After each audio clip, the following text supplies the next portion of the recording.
Good afternoon. My name is Matthew Ogden. I'm an editor with LPAC TV, and I would like to welcome all of you to the webcast for April 26th, 2013. This is part of our regular Friday evening webcast series. Now, joining me in the studio today are Jason Ross and Leandra Bernstein, and we'll be joined by Mr. LaRouche via video conference from Europe, from Germany. To begin our webcast today, I would like to ask Leandra Bernstein to come to the podium to pose the first question.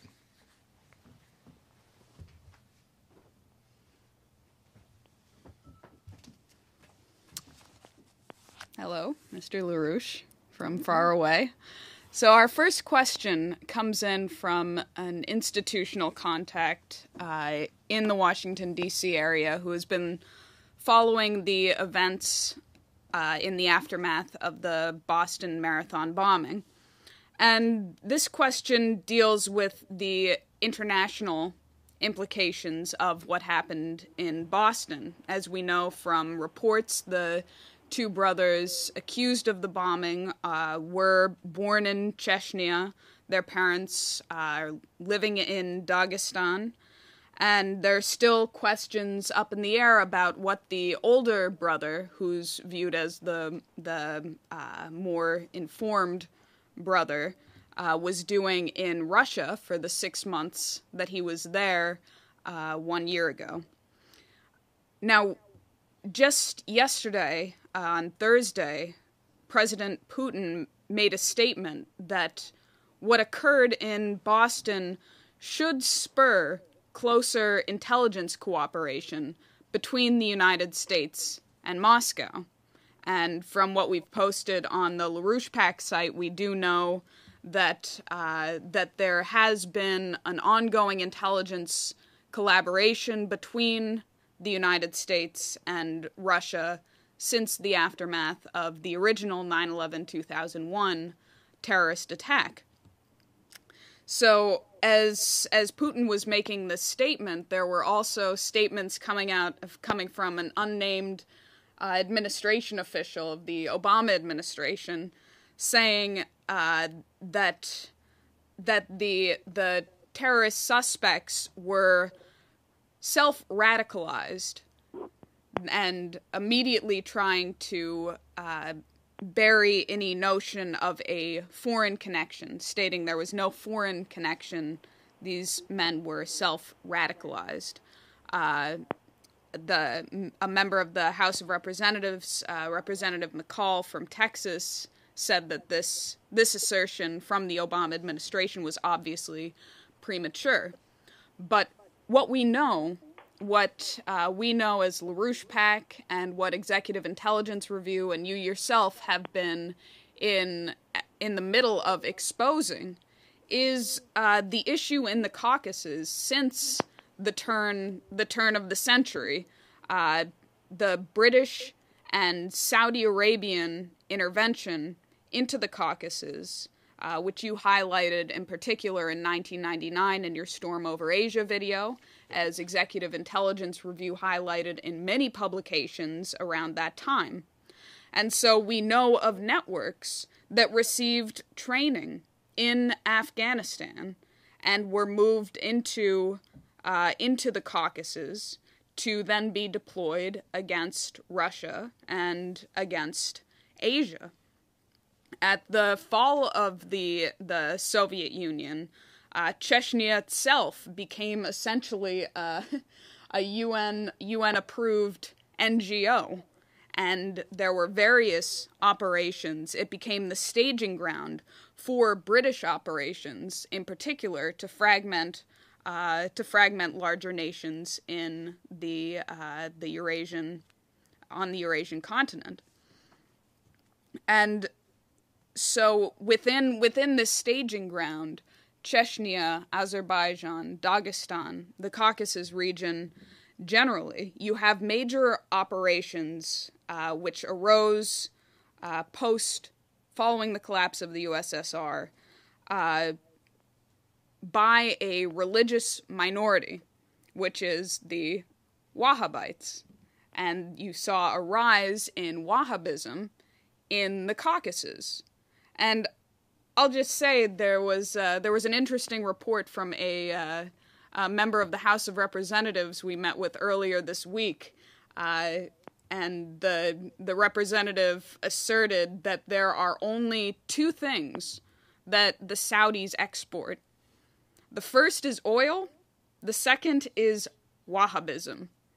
So we've really come back to identifying the British-Saudi nexus in a tangential form, or as the mother of current terrorist operations.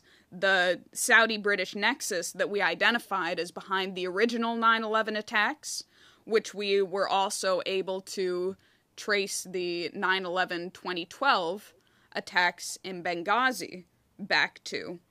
And at this time, I'd like to get your view on two things. The first, I'd like to get your view on the current motions in Congress to really dig into this British-Saudi nexus, in particular the Saudi aspect, where Walter Jones, representative from North Carolina, has repeatedly called for the release of the 28 pages of the original 9/11 Commission report to reopen the case of the original 9/11 Commission, and has sent letters to the House Permanent Committee on Intelligence. That's one. And second, Frank Wolf, Democrat from Virginia,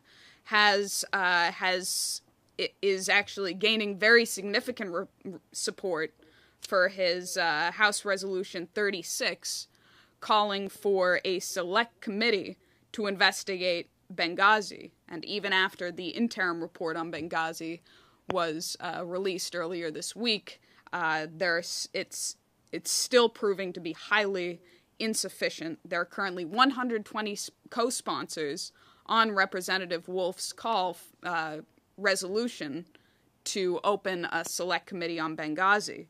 So the first part of the question is, what is your view on that motion coming from Congress? And then second, with the role that Russian intelligence is proving to play in identifying the connections behind these suspects, the question from the institutional figure is whether global cooperation is possible against this Wahhabite, this neo-Salafi terrorist nexus in the wake of the Boston bombing. Well, on the question of is there cooperation, yes, there is cooperation in this process. And we have the cooperation from Dempsey in particular, representing the Joint Chiefs of Staff, who is very, very effective and obviously very sincere. We have other forces in the United States and elsewhere which have a different story. Now, this whole thing has complexities. The complexities remind us of what happened when Bismarck was dumped on orders from the British monarchy.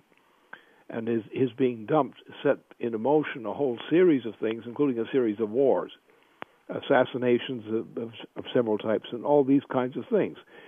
We have a similar kind of pattern, which goes back into the beginning of the young Bush administration of the United States. The young Bush administration of the United States also set into motion a similar kind of pattern, leading in the direction of a potential global form of warfare.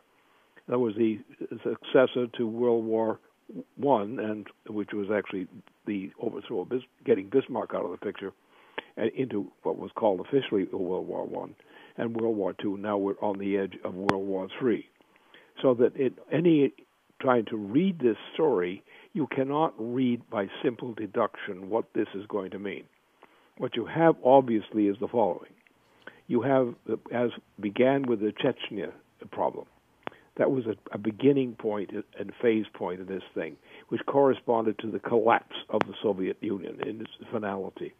I was coming out of some health care at that point, and I caused the writing of a program on that kind of operation, which included the Chechnya area at that time.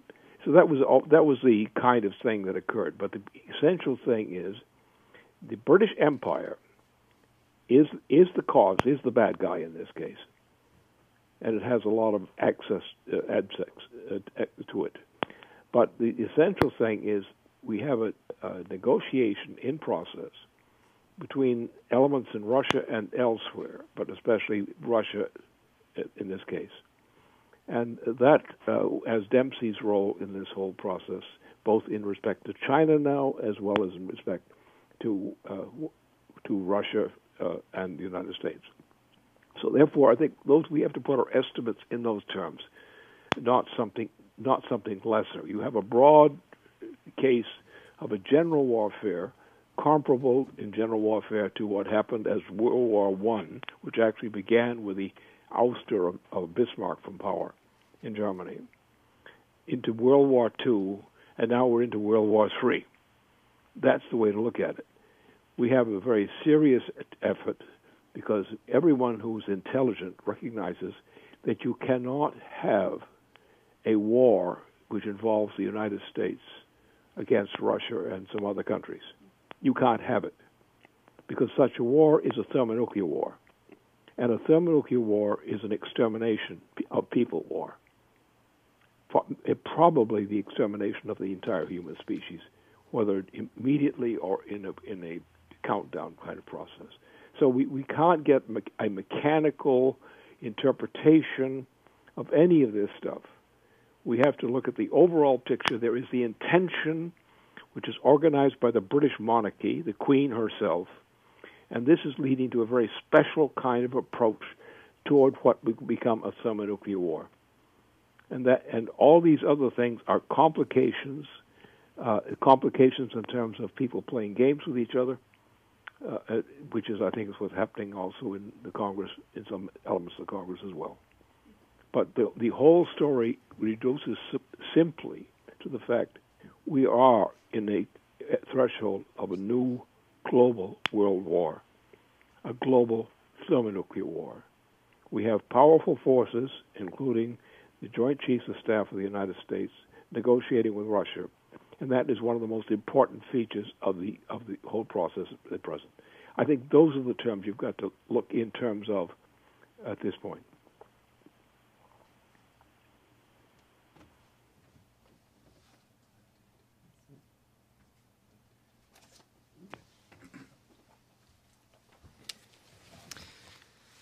Hey, Lynn. Let me ask you a question about the sort of getting a little bit more into this silly asteroid program that the Obama administration has put forward. Made fun of this before, but there's some more details are emerging about this. The current plan that Obama's got for NASA is this Catch an Asteroid program. So this would mean, first off, we'd have to find an asteroid small enough to capture. Asteroids that small, we don't really know where any of them are, so that's going to be a problem. It could be an opportunity to find all of these things, but I doubt that's the way it would go. Then once we find such a small asteroid, the plan would be to send out a small spacecraft powered by solar panels to very, very, very slowly nudge that asteroid into orbit around the moon. Now, this technology involved, the solar electric thruster, really wouldn't be a helpful one at all for manned missions. It's very, very slow, has a very low amount of energy density. So we'd be investing in a technology that wouldn't have applications later to go to the moon or Mars. Once we've got the thing in lunar orbit, the administration then proposes that we would totally unnecessarily send people out to the moon to look at it, take a picture with it, and then bring a smaller piece back to the Earth, even though we could have just gone out and brought a piece back to the Earth without sending people there for the photo opportunity. Now, it's just such a silly program that people, at some recent meetings and discussions in the evenings, people are really making fun of it at NASA, and they're a little bit embarrassed that that's the program that's supposedly defining them. So let me ask you about this, because the obvious alternative is to simply go ahead with what we need to do in terms of planetary defense, with moving towards a base on the moon and on Mars, or a sample return from Mars. We get samples of asteroids all the time when they land on the Earth. It's not as though we've never seen a piece of an asteroid before. So going through all this effort's a bit unnecessary when we could just be going to Mars instead, as part of a program of overall increasing our energy abilities as a species. So the fusion breakthroughs that we would need for a real Mars program, for a real mastery of the Venus-Mars region to deal with asteroid threats in an internationally cooperative way, that would be a real mission that would have real benefits for us. So I was hoping you could say something about the direction that we could take internationally, cooperatively, using this as an approach, and what role that would have for international politics right now.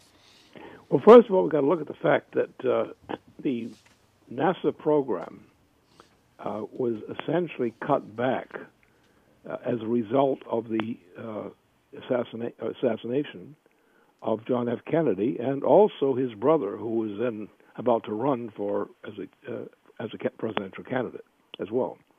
So what happened, because what should have happened at that point, once we had the landing on the moon, the manned landing on the moon, we were at the point to develop a system which would reach objectives like Mars, and those systems would open up the development of the moon as a place from which to launch most of our exploration within the solar system, in particular. Because the problem here is getting to do the exploration within the space program. We really don't want to launch directly from Earth into areas, targets in space. What we would wish to do is to build up an efficient system base built on the moon, which is much more economical in terms of power requirements, rather than trying to shoot from Earth into space, into a space target. So that is where I think we should be looking. That when you take those things into account, then everything that the president is doing, or hinting that he's going to do, is absolutely worse than absurd and silly. It has no functional value to it. It's a piece of nonsense, for which he ought to be impeached, if he didn't already have enough reasons to be impeached. Something that would put that up is really an impeachable offense against the human species.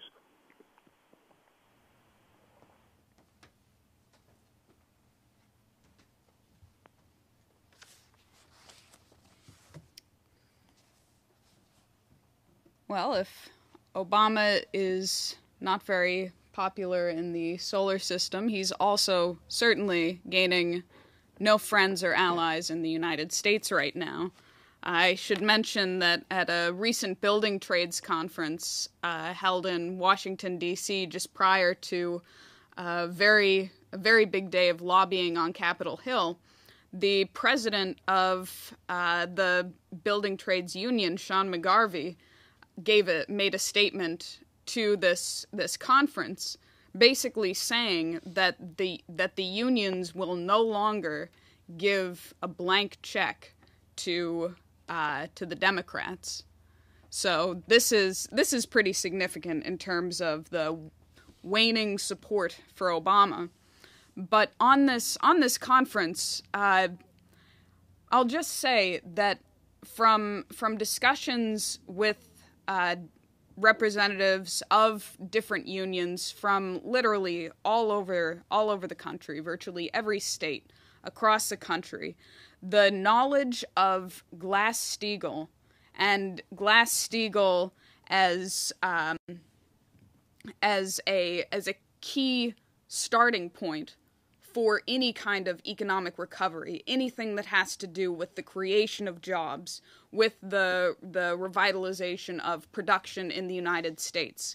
It was very clear to the majority of people who LaRouche PAC and EIR spoke to, that it begins with Glass-Steagall.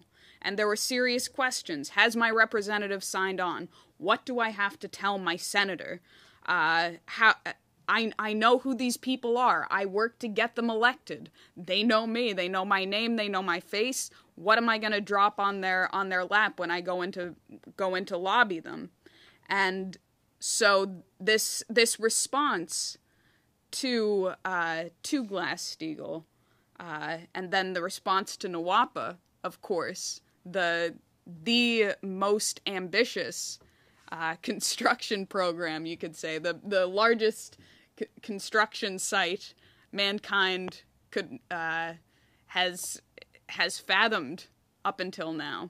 That was very exciting to people, but still they were very much in the reality of the present moment, the crisis in the United States, the crisis hitting in Europe, that the U.S. could be seeing conditions similar to Cyprus, to Spain, to Greece, in the near term. So I'll just report that following in the middle of the week, LaRouche PAC had a major deployment into D.C. Again, this is the final week before Congress is back in their districts for approximately 2 weeks. And so we had a major deployment with a huge banner, Austerity for Wall Street, Restore Glass-Steagall, Pass H.R. 129.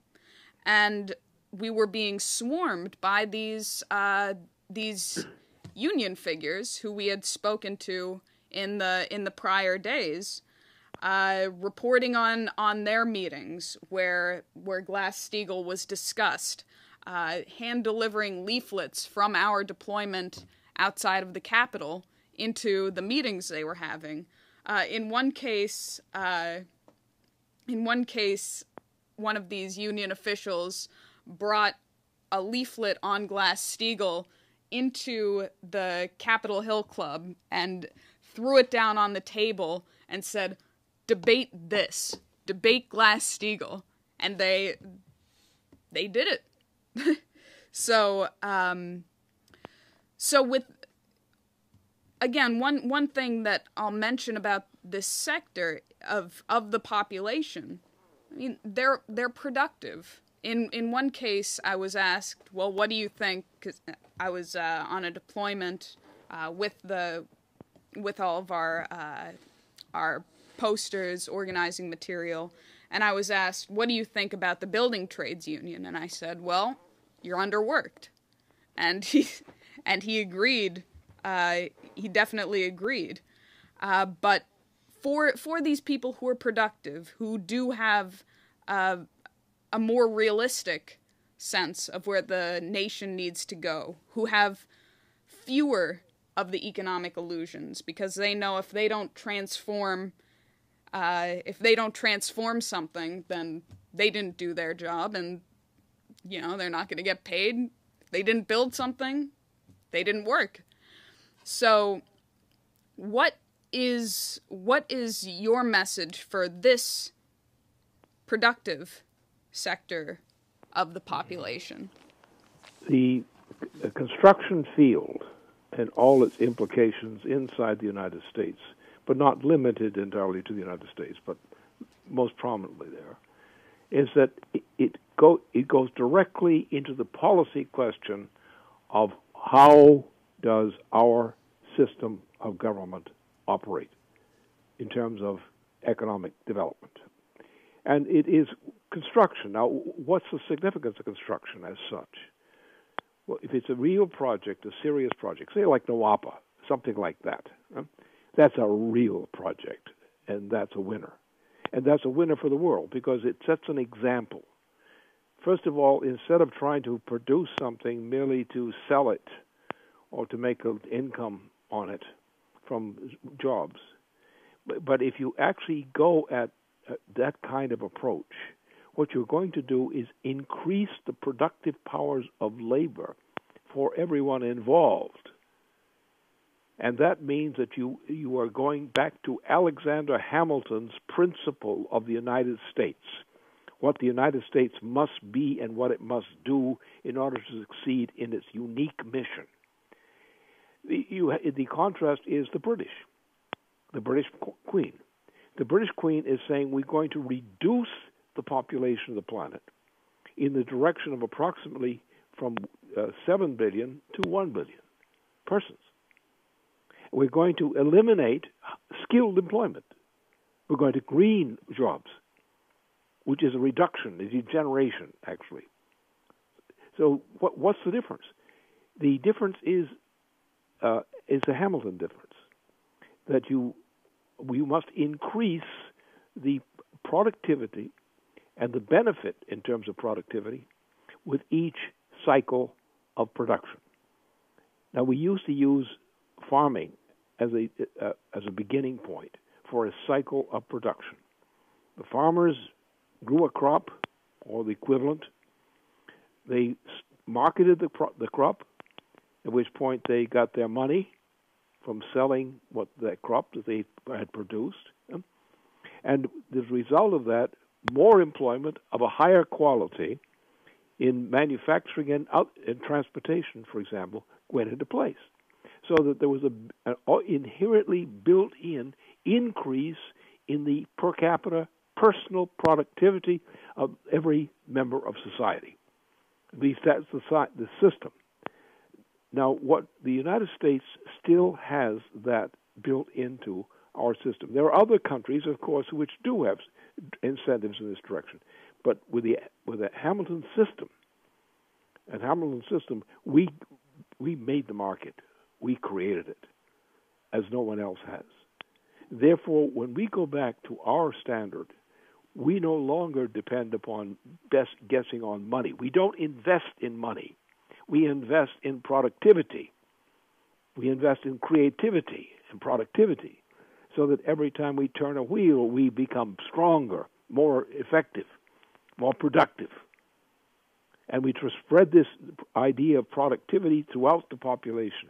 You remember the United States, take the Ellis Island, United States. We took people in, say, 3 or more successive generations coming into the United States as poor people. We classed as poor for the main. There were other cases, but the majority were classed. And each generation would tend to rise to a higher level of skill and productivity and power of creativity. And therefore, we represent that. The minute we put Glass-Steagall into place, the minute we do that, we start that kind of machine going right away. It goes in the first season. It goes in the first season of the productive year. It set the pattern for other nations to copy. Nations like China, which has not yet understood this method. China does not really have an effective method. They have an effective method in one term, but they're not increasing the personal factor of productivity at the high rate that we were doing in the United States during the great immigration periods of the United States. So therefore, we set a pattern still today of how to take the potential of a population of an entire planet and turn this into a machine of productivity, a machine of progress, which is constantly accelerating. And we in the United States represent that, as no other nation on this planet does. And that's what the issue is on this case.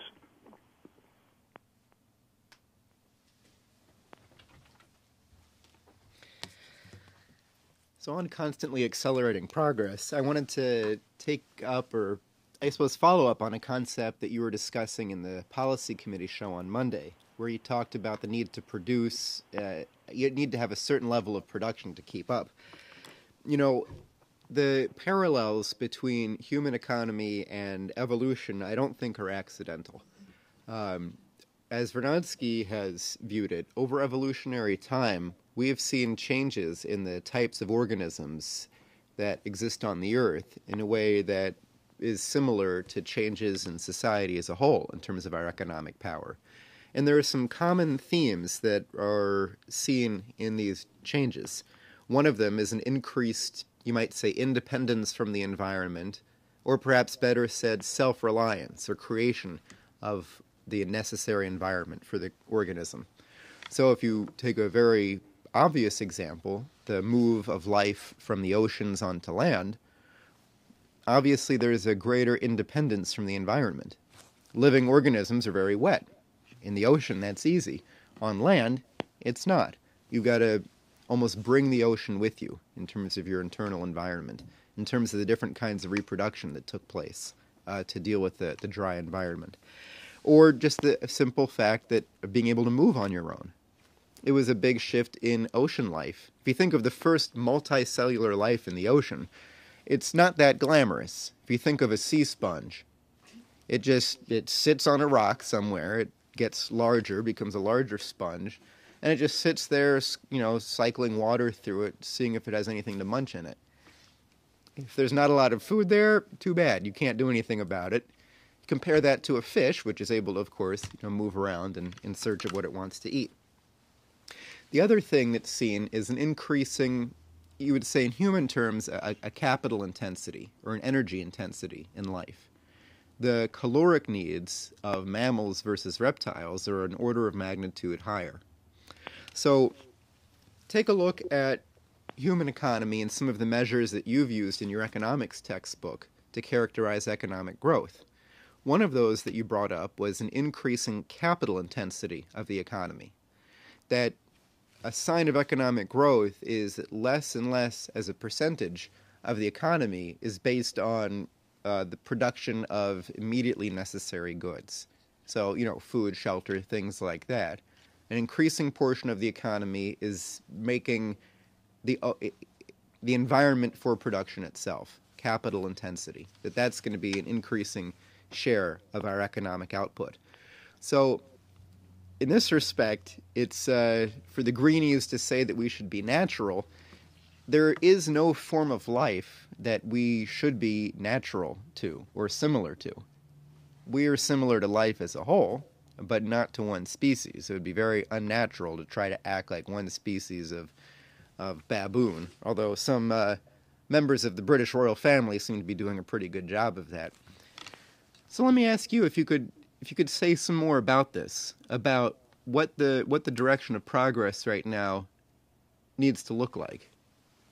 Well, simply, we're going to have to go to Mars, not because we're going to do some great exploration there as such, but because we have to actually rise to deal with our solar system. And if you don't get a control, or we have to put it this way, we have to change our attention from looking at Mars as a place that you can grow something on, and look at the point of the importance of controlling Mars as a part with other bodies, asteroids and whatnot, loose in the system, which you need in order to have access to the ability to increase the potentiality of the solar system for us. Our objective is not to land on Mars as such. Our objective is to make induce changes in Mars,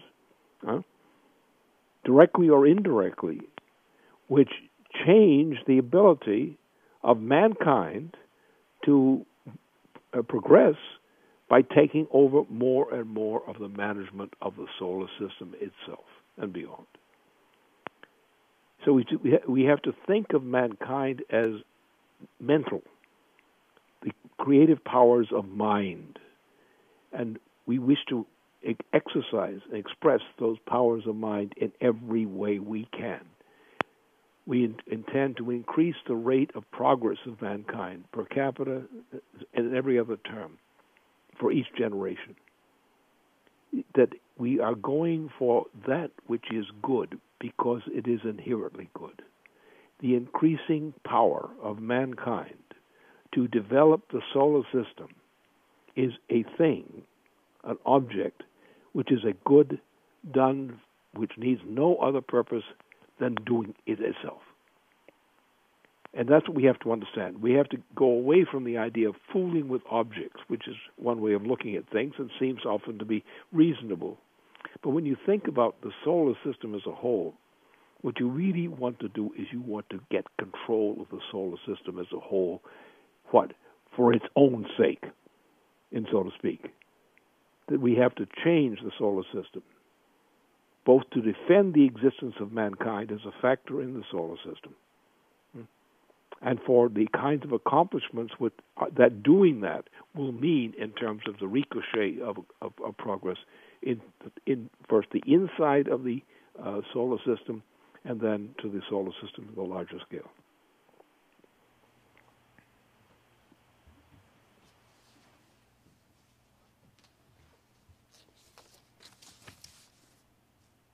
Well, I have a concluding question, and it's along the lines of what I brought up, that Congress will be in their districts beginning next week. And we have had an incredible amount of motion on Glass-Steagall, the fight for Glass-Steagall. We added, I believe, three more co-sponsors this week in the House.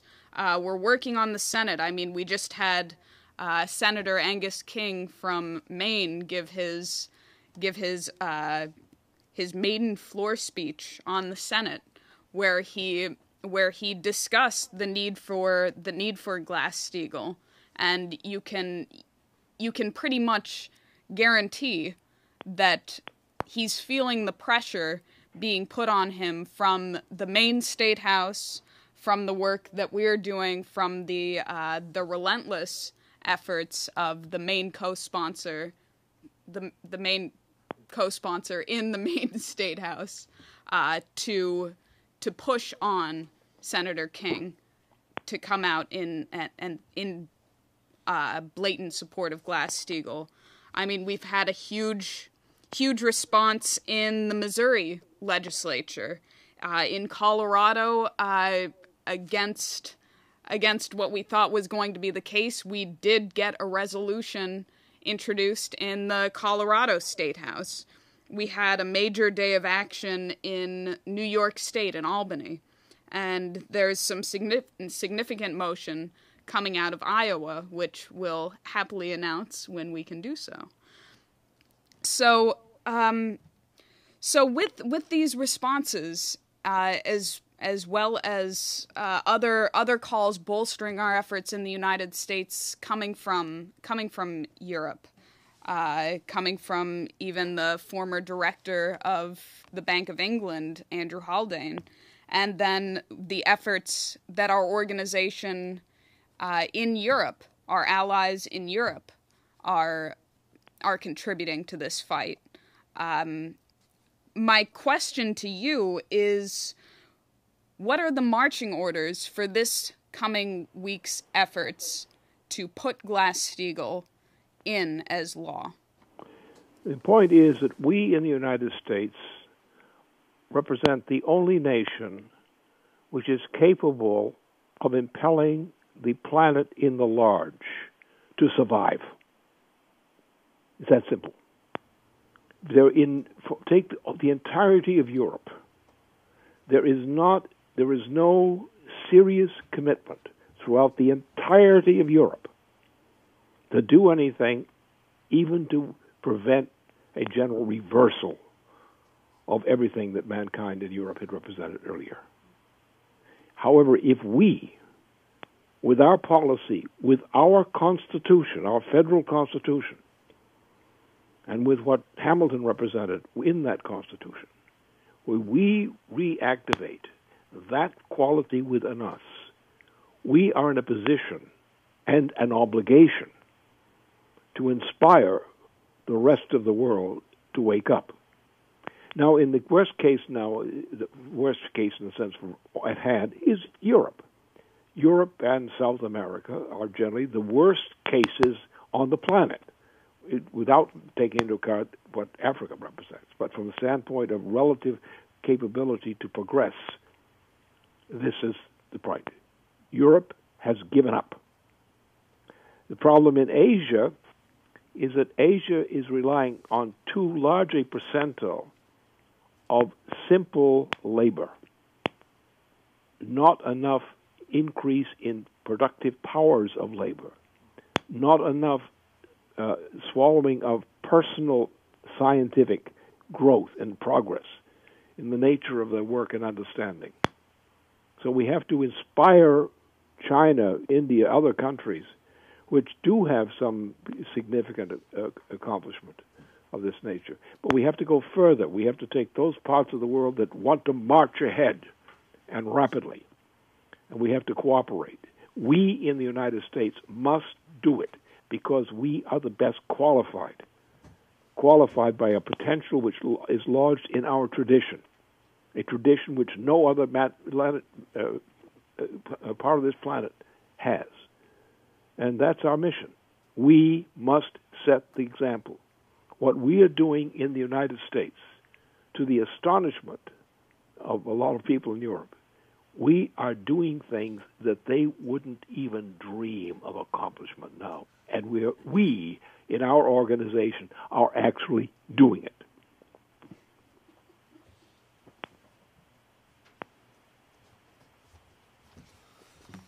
Well, on that note of encouragement, I think we can bring a conclusion to our broadcast today. I'd like to thank Jason and Leandra, and thank you heartily, Mr. LaRouche, and we look forward to more occasions of this type.